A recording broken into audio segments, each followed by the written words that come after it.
विपिन जी, ये बताइए क्या टिप्पणी आई है और क्यों ये टिप्पणी आई है? देखिए, पहले तो ये बात कर लेते हैं कि क्या टिप्पणी आई है। वाकई आपने जिस शब्द का इस्तेमाल किया, तल्ख से भी तल्ख टिप्पणी हो सकती है। सुप्रीम कोर्ट ने कहा है कि रेरा जो है उस समय जिस उद्देश्य के लिए उसे बनाया गया था उससे पूरी तरह भटक गया है और उस दिशा में काम नहीं कर रहा है। ना तो घर खरीदारों की रक्षा कर पा रहा है, ना ही वो कुछ और तरीके से उन्हें सशक्त कर पा रहा है। उल्टा कोर्ट ने कहा है कि CJI सूर्यकांत खुद थे उस टिप्पणी में। उनका कहना है कि ये उन बिल्डरों की मदद कर रहा है जो डिफ़ॉल्ट करते हैं, यानी ये बिल्डरों के बचाव का काम कर रहा है। और इससे एक कदम आगे जाते हुए कोर्ट ने कहा है कि रेरा को अपने मौजूदा स्वरूप में, यानी जैसा रेरा आज है, जिन नियम कायदे कानूनों के साथ और जिस स्ट्रक्चर के साथ, उसे समाप्त कर देना चाहिए। तो मैं जी, ये बहुत बड़ी टिप्पणी है सुप्रीम कोर्ट की तरफ से। और ऐसा भी नहीं कि टिप्पणी पहली बार आई है, 2025 में भी लगभग ऐसी ही क्रिटिकल टिप्पणी सुप्रीम कोर्ट ने की थी, जिसमें उसने रेरा के कामकाज पर, उसकी इफेक्टिवनेस पर सवाल उठाते हुए कहा था कि रेरा जिस उद्देश्य के लिए बनाया गया वो पूरा नहीं हो रहा है। और ऑफ लेट तो सुप्रीम कोर्ट ने अब ये कह दिया है कि ये तो बिल्डरों के हक में ही काम कर रहा है।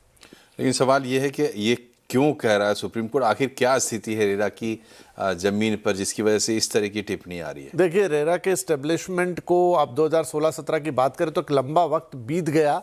उम्मीद ये की गई थी कि रेरा जब आएगा तो देश का जो रियल एस्टेट सेक्टर है, जिसमें पारदर्शिता की कमी है, बहुत सारे ऐसे प्लेयर्स हैं जिसे आप फ्लाई बाय नाइट ऑपरेटर्स कहते थे, जो पैसा लेके गायब हो जाते थे या एग्जीक्यूशन उनका सही नहीं होता था और वो प्रोजेक्ट अटकते थे और उससे घर खरीदार फंसते हुए नजर आते थे।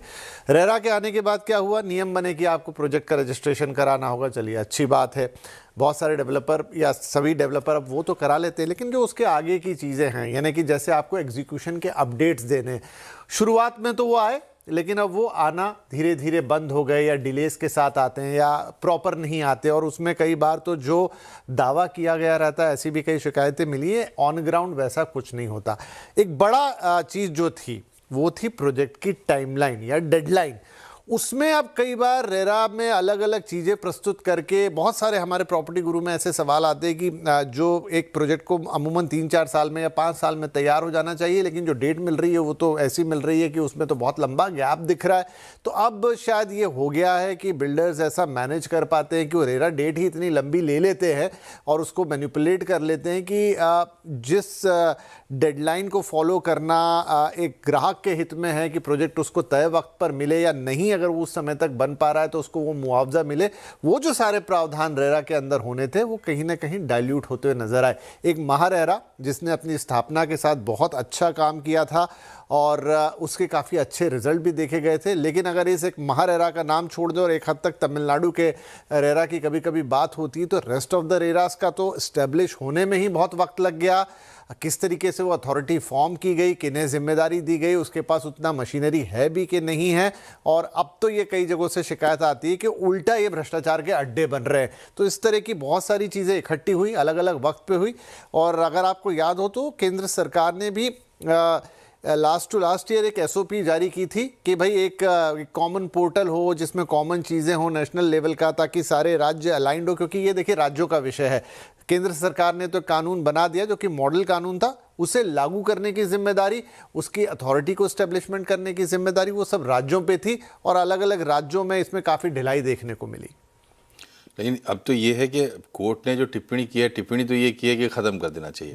भाई ज़रूरत तो है ना इस चीज़ की, जो पर्पस है वो पूरा नहीं हो रहा। तो सवाल ये है कि आखिर ज़रूरत क्या है, मतलब किस चीज, क्या सुधार करना? तो देखिए, कोर्ट ने कहा है कि उसके मौजूदा स्वरूप में उसे खत्म कर देना चाहिए। अब दो अलग अलग लेवल की चीज़ें कि एक तो आपने मॉडल कोड ऑफ कंडक्ट बना दिया, वो एक बात है, उसमें भी कई खामियां हैं। कई लोग कहते हैं कि उसमें भी थोड़ी सी टेक्निकल मिस्टेक। अब वो पूरी लंबी बात करेंगे तो बहुत लंबा समय निकल जाएगा। मतलब नियम कायदे कानून किस तरह के हों, केंद्र सरकार ने कुछ बनाए, उसको राज्यों ने कुछ कर दिया। एस्क्रो अकाउंट की बात होती है, लेकिन एस्क्रो अकाउंट के डिटेल्स बहुत सारी जगह पे नहीं होते। और जैसा मैंने कहा ना, सिंपल ऐसी ही खामियां हैं कि वक्त वक्त पे आपने देखा होगा कि महाराष्ट्र रेरा, जो कि मैं मानता हूं देश का सबसे एक्टिव रेरा है आज भी, उसमें वक्त वक्त पे आप ऐसी खबरें सुनते हैं कि 50,000 बिल्डर्स को फाइन किया या इतने हजार बिल्डर्स को। क्यों? क्योंकि वो अपना अपडेट सही पे नहीं दे रहे थे। रेरा का उद्देश्य ये था कि अगर मुझे कोई प्रोजेक्ट या घर खरीदना है तो मैं रेरा की वेबसाइट पे जाऊं, मैं देखूं कि बिल्डर का ट्रैक रिकॉर्ड कैसा है, उसने क्या सभी नेसेसरी डॉक्यूमेंट वहाँ पे जमा किए हैं,